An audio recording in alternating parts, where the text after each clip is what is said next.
বছর হয় তোমাকে দেখি না, একবার তোমাকে দেখতে পাবো, এই নিশ্চয়তাটুকু পেলে বিদ্যাসাগরের মতো আমিও সাঁতরে পার হব ভরা দামোদর। কয়েক হাজার বার পাড়ি দেব ইংলিশ চ্যানেল। তোমাকে একটিবার দেখতে পাবো এটুকু ভরসা পেলে অনায়াসে ডিঙাবো এই কারার প্রাচীর।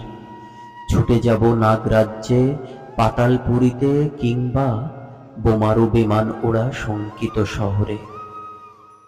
যদি জানি একবার দেখা পাবো, তাহলে উত্তপ্ত মরুভূমি অনায়াসে হেঁটে পাড়ি দেব। কাঁটাতার ডিঙাবো সহজেই, লোকলজ্জা ঝেড়ে মুছে ফেলে যাব যে কোনো সভায় কিংবা পার্কে ও মেলায়। একবার দেখা পাবো শুধু এই আশ্বাস পেলে, এক পৃথিবীর এটুকু